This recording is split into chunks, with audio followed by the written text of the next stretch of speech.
मेरे प्रिय छात्रों, सप्रेम नमस्कार। आज 12 जनवरी है, राष्ट्रीय युवा दिन की आपको ढेर सारी शुभकामनाएं। ई बाल भारती के वर्चुअल स्टूडियो से मैं लक्ष्मीकांत जाधव आप सभी का बहुत स्वागत करता हूं। और आज हम 5वीं कक्षा के सुलभ भारती में भाई भाई के प्रेम के बारे में पाठ पढ़ने वाले हैं। मेरे प्रिय छात्रों, मेरा परम सौभाग्य है कि आज मैं आपसे संवाद कर रहा हूं। इसका माध्यम भी बाल भारती बन रहा है, जो वर्षों से आपको ज्ञान प्रदान करता आ रहा है। इसी कड़ी में आज राष्ट्रीय युवक दिन की जो मुख्य संकल्पना है, वो संकल्पना है स्वामी विवेकानंद जी की जयंती। संपूर्ण भारत तथा पूरे विश्व को अनुदेशित करने वाले स्वामी विवेकानंद जी ये हमारे भारत के प्रेरणा स्रोत रहे हैं और उनके बारे में हम थोड़ी सी जानकारी लेते हैं और फिर पाठ को शुरुआत करेंगे। प्रिय छात्रों, स्वामी विवेकानंद हमारे भारत की प्रेरणा रहे हैं। करोड़ों युवाओं के दिल में स्वामी विवेकानंद जैसे बनने की इच्छा रहती है और उनके जैसा ज्ञान प्राप्त करने की भी इच्छा रहती है। हम उनकी जयंती, उनका जन्म दिवस पूरे राष्ट्र में राष्ट्रीय युवक दिन के रूप में मनाते हैं। राष्ट्रीय युवक दिन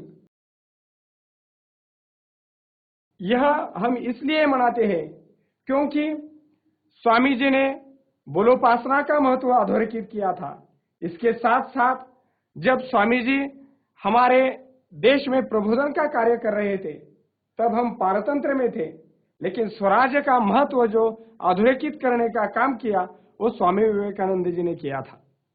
12 जनवरी 1863 को उनका जन्म हुआ और अमेरिका के शिकागो शहर में जो प्रसिद्ध विश्व धर्म सम्मेलन हुआ 11 सितंबर 1893 को, उसमें स्वामी विवेकानंद जी ने मेरे अमेरिका के प्यारे भाइयों और बहनों इन शब्दों का उच्चारण करके अपनी भाषण की शुरुआत की थी और यह भाषण ऐतिहासिक साबित हुआ और उसी में से हमारे भारतीय संस्कृति का परचम पूरे विश्व में स्वामी विवेकानंद जी ने लहराया था और इसी कार्य ने हमारे भारत की सांस्कृतिक धरोहर को एक नई ऊंचाई पर पहुंचाया था।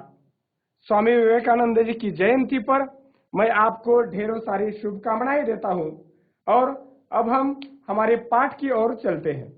प्रिय छात्रों, आज हम घटक देखने वाले हैं भाई भाई का प्रेम। इसमें हम दो भाइयों की कहानी पढ़ने वाले हैं और उसे समझने वाले हैं।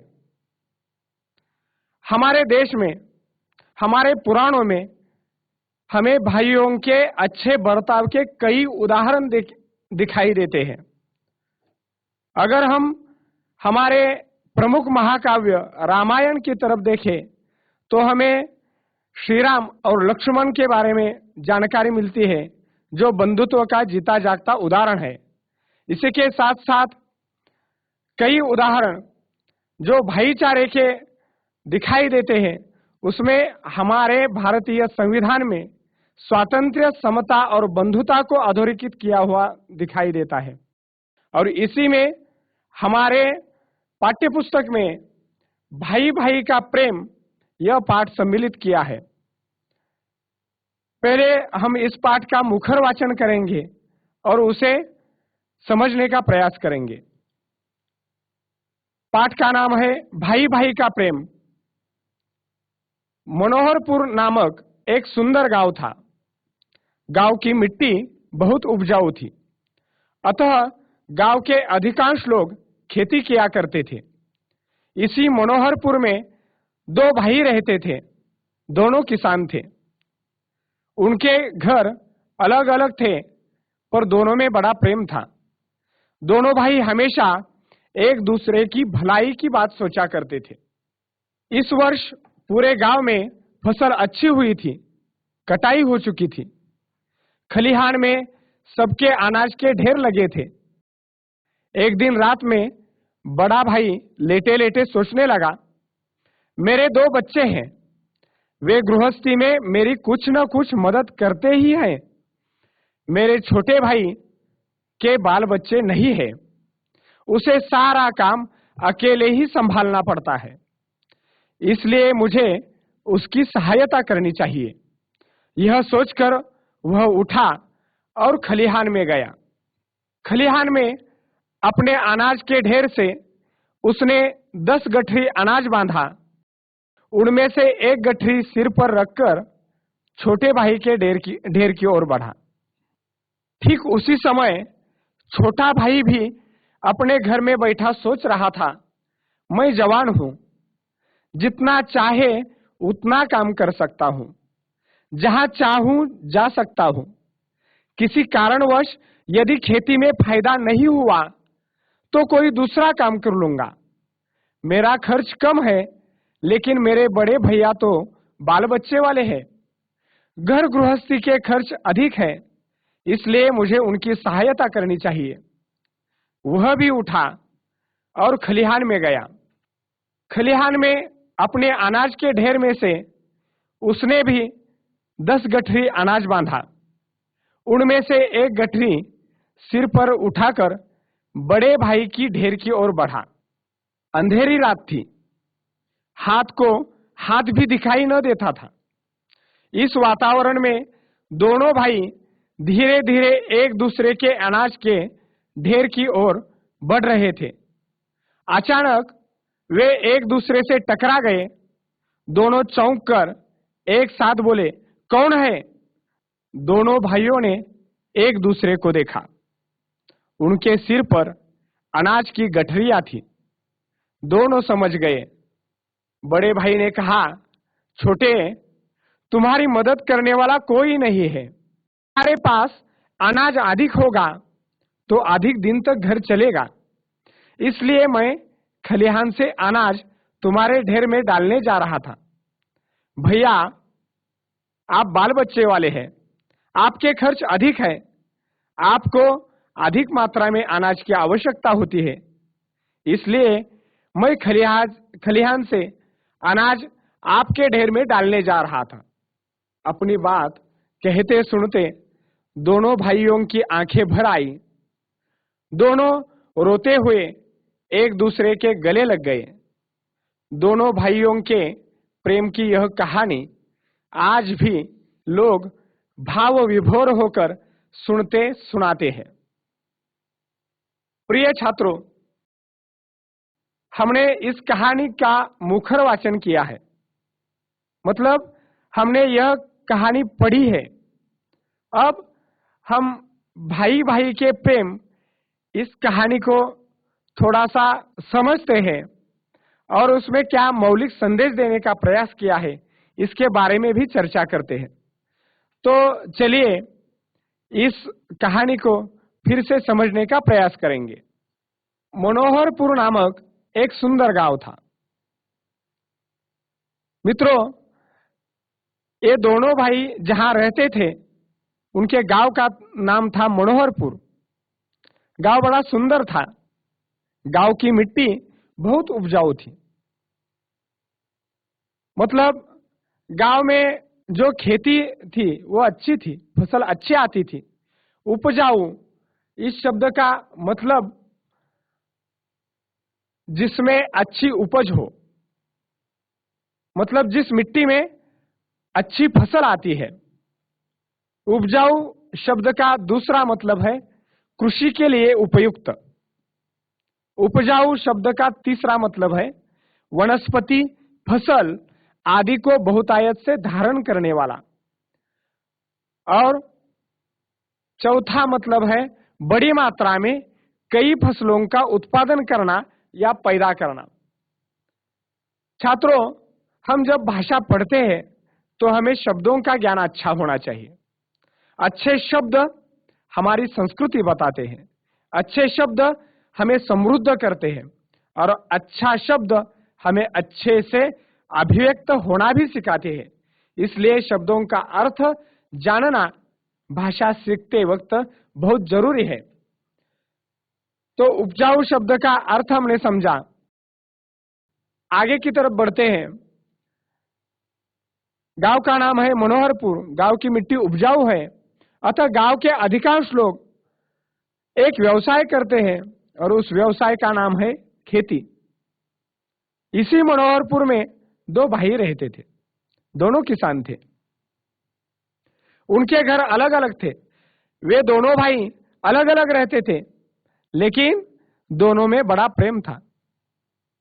बड़े प्यार से वे दोनों रहते थे। दोनों भाई हमेशा एक दूसरे की भलाई की बात सोचा करते थे। इस वर्ष पूरे गांव में फसल अच्छी हुई थी, अच्छी वर्षा हुई थी, अच्छी फसल भी आई थी, कटाई हो चुकी थी, फसल काटी गई थी। खलिहान में सबके अनाज के ढेर लगे थे। यहां एक नया शब्द आपके लिए आया है, खलिहान। आप सुनते होंगे खेत खलिहान, मतलब खेत को जोड़कर खलिहान शब्द अक्सर आता है। क्या मतलब है खलिहान शब्द का, ये हम देखते हैं। खलिहान यह एक भूमि का छोटा टुकड़ा होता है। इसे सीमेंट या गोबर से पक्का फर्शनुमा बनाया जाता है। इसका इस्तेमाल अनाज दलहन के सूखे पौधों से अनाज अलग अलग करने के लिए किया जाता है। खलिहान खुला या शेड से ढका दोनों तरह का हो सकता है। यह किसान के खेत पर या उसके घर के पास कहीं भी हो सकता है। मराठीमध्ये याला खळ असं म्हणतात। शेतामध्ये खळ केलेला आहे, जिथं पिकाची मळणी केली जाते आणि त्यासाठी खळ तयार करतो शेतकरी, त्यालाच हिंदीमध्ये खलिहान असं म्हटलं जातं।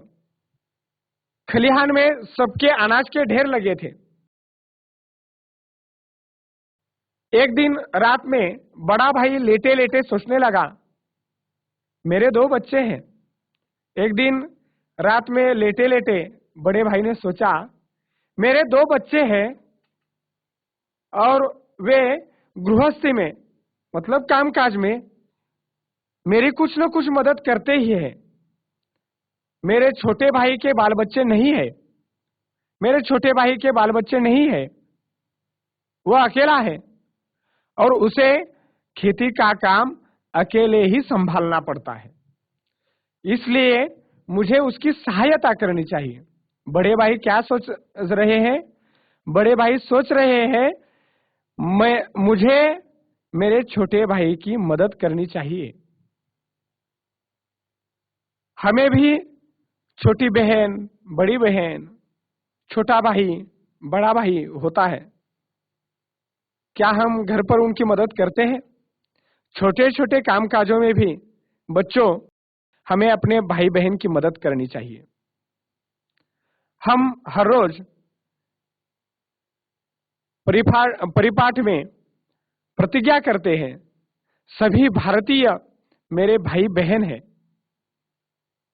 मतलब मैं उनसे बंधुत्व का भाव रखता हूं, सभी भारतीयों के प्रति। वही भाव हमें हमारे परिवार में, हमारे पाठशाला में भी रखना चाहिए और एक दूसरे की मदद करनी चाहिए। ऐसे ही बड़े भाई सोच रहे हैं, मेरा छोटा भाई अकेला रहता है, उसे खेती का काम अकेले ही करना पड़ता है, तो क्यों ना मैं उसे मदद करूं, उसके काम को कुछ हल्का करूं। यह सोचकर वह उठा। बड़े भाई उठे और खलिहान में गए। फिर क्या हुआ? खलिहान में अपने अनाज के ढेर से उसने 10 गठरी अनाज बांधा। किसने? बड़े भाई ने। बड़े भाई ने क्या किया? वे खेत में गए, खलिहान में गए, वहां अनाज के ढेर लगे थे। उसमें से 10 गठरी अनाज बांधा। उनमें से एक गठरी सिर पर रखकर छोटे भाई के ढेर की ओर बढ़ा। इसमें एक नया शब्द आया है, गठरी।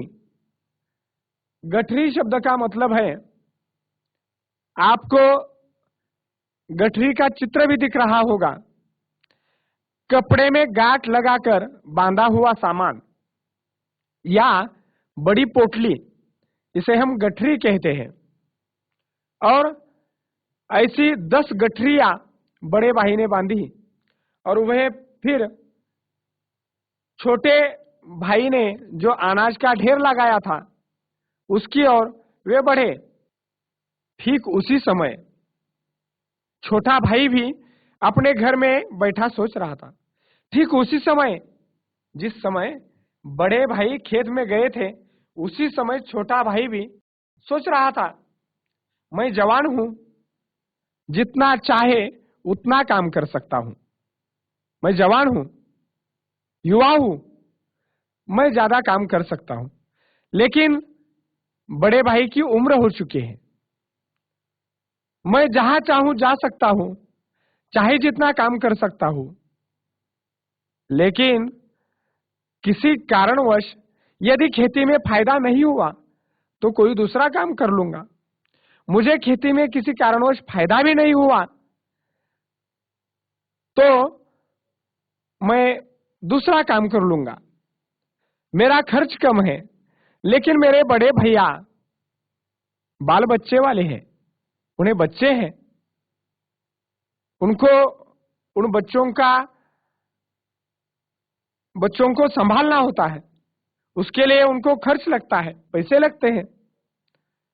घर गृहस्थी के खर्च अधिक है, उनका परिवार चलाने का खर्चा मेरे से ज्यादा है, इसलिए मुझे उनकी सहायता करनी चाहिए। इसलिए मुझे बड़े भाई की सहायता करनी चाहिए। कौन सोच रहा है? छोटा भाई, जो उम्र में कम है। बड़े भाई क्या सोच रहे हैं? बड़े भाई सोच रहे हैं, मुझे छोटे भाई की मदद करनी चाहिए। और छोटे भाई सोच रहे हैं, मुझे बड़े भाई की मदद करनी चाहिए। वह भी उठा, मतलब छोटे भाई भी उठे और खलिहान में गए। खलिहान में अपने अनाज के ढेर में से उसने भी 10 गठरी अनाज बांधा। छोटे भाई ने क्या किया? जैसा बड़े भाई ने किया था वैसा ही किया। खलिहान में जहां उसने अनाज का ढेर रखा हुआ था, उधर छोटा भाई गया और वहां से 10 गठरी अनाज उसने बांधा। एक गठरी सिर पर रखी और उसे उठाकर बड़े भाई के ढेर की ओर बढ़ा। अंधेरी रात थी, अंधेरा था, रात का समय था, हाथ को हाथ भी दिखाई न देता था। बच्चों, यहां एक नया मुहावरा आया है, हाथ को हाथ भी दिखाई न देना। हाथ को हाथ भी दिखाई न देना, इसका मतलब है कुछ भी दिखाई न देना या घना अंधेरा होना और अंधेरे के वजह से कुछ भी नजर न आना, इसे कहते हैं हाथ को हाथ भी दिखाई न देना। अचानक वे एक दूसरे से टकरा गए। अचानक वे दोनों भाई एक दूसरे से टकरा गए। क्या हुआ था टकराने का कारण? अंधेरे की वजह से, न दिखने के कारण दोनों भाई धीरे धीरे एक दूसरे के अनाज के ढेर की ओर बढ़ रहे थे। किस लिए बढ़ रहे थे? बड़े भाई सोच रहे थे, मुझे छोटे भाई को 10 गठरिया अनाज देना है। किस लिए? छोटा भाई अकेला रहता है, उसे मुझे मदद करनी चाहिए। और छोटे भाई सोच रहे थे, मुझे 10 गठरिया अनाज बड़े भाई को देना है, क्योंकि छोटे भाई को उसका परिवार चलाना पड़ता है, इसलिए मुझे उसकी मदद करनी चाहिए, मैं तो अकेला रहता हूं। और इसी क्रम में वे अनाज के ढेर में से एक एक गठरी लेकर चलते चलते एक दूसरे से टकरा गए। दोनों चौंक कर एक साथ बोले। दोनों भाई चौंके, आश्चर्यचकित हुए और एक साथ बोले, कौन है, कौन है यहां? क्योंकि अंधेरे में कुछ भी दिखाई न दे रहा था। फिर क्या हुआ? दोनों भाइयों ने एक दूसरे को देखा। दोनों भाइयों ने एक दूसरे की तरफ देखा। उनके सिर पर अनाज की गठरियां थी। दोनों भाइयों के सिर पर अनाज की गठरियां थी। दोनों समझ गए। क्या समझ गए? बच्चों जरा सोचिए, वे क्या समझे होंगे? वे समझ गए कि छोटा भाई बड़े भाई की मदद करना चाहता है और बड़े भाई छोटे भाई की मदद करना चाहता है। और बड़े भाई ने कहा, छोटे, तुम्हारी मदद करने वाला कोई नहीं है। खेती का सारा काम तुम अकेले संभालना पड़ता है। तुम अकेले संभालते हो खेती का काम। मैंने सोचा कि तुम्हारे पास अनाज अधिक होगा तो अधिक दिन तक घर चलेगा, इसलिए मैं खलिहान से अनाज तुम्हारे ढेर में डालने जा रहा था। तो छोटे भाई क्या कहते हैं, देखो भैया, आप बाल बच्चे वाले हैं, आपके खर्च अधिक है, आपको अधिक मात्रा में अनाज की आवश्यकता होती है, इसलिए मैं खलिहान से अनाज आपके ढेर में डालने जा रहा था। बड़े भाई ने छोटे भाई को अनाज के ढेर के सिर पर अनाज की बोरी क्यों है यह बताया। छोटे भाई ने भी बड़े भाई को कारण बताया। छात्रों, अपनी बात कहते सुनते दोनों भाइयों की आंखें भर आई। दोनों भाइयों ने एक दूसरे को अनाज देने की वजह बताई, कारण बताए। दोनों के आंखों में आंसू आ गए। आंखें भर आना मतलब आंखों में आंसू आना। दोनों रोते हुए एक दूसरे के गले लग गए। छात्रों, हमें यह देखना चाहिए, वे दोनों भाई रो रहे हैं। क्यों रो रहे हैं? उनको दुख हुआ है या सुख हुआ है? उन्हें आनंद हुआ है या दुख हुआ है? तो बच्चों, वे रो रहे हैं क्योंकि उन्हें पता चल गया है कि मेरा भाई मुझसे अत्यधिक प्यार करता है, मुझसे अत्यधिक प्रेम करता है। उसके मन में मेरे लिए बंधुता है, मेरे लिए प्यार है। बड़े भाई को इस प्यार की भावना से, प्रेम की भावना से रोना आ गया है। दोनों भाई रोते हुए एक दूसरे के गले लग गए। छात्रों, दोनों भाइयों की यह प्रेम की यह कहानी आज भी लोग भाव विभोर होकर सुनते हैं और सुनाते भी हैं। मतलब खुद भी सुनते हैं, दूसरों को भी सुनाते हैं।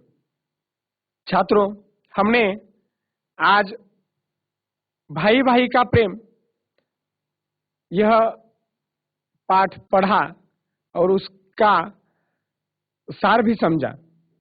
अगर हम हमारे समाज की स्थिति देखें तो हमारे आसपास पड़ोस में हमें यह दिखाई देता है कि हर व्यक्ति एक दूसरे से स्वार्थ की भाव से देखता है, एक दूसरे की तरफ हर व्यक्ति फायदे की नजर से देखता है।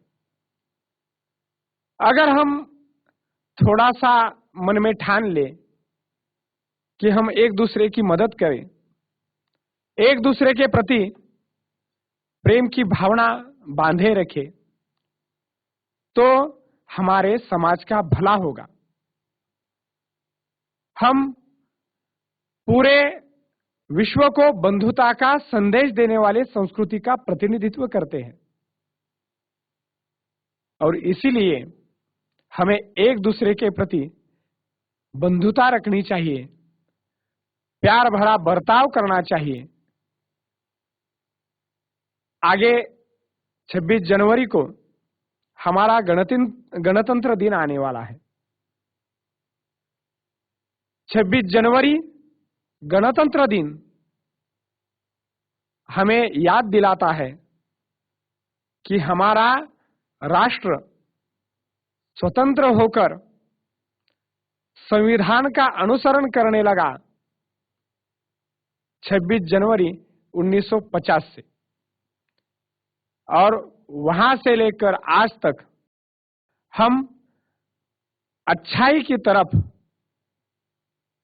दृढ़ता से और विवेकवाद से हमारे राष्ट्र को आगे बढ़ा रहे हैं।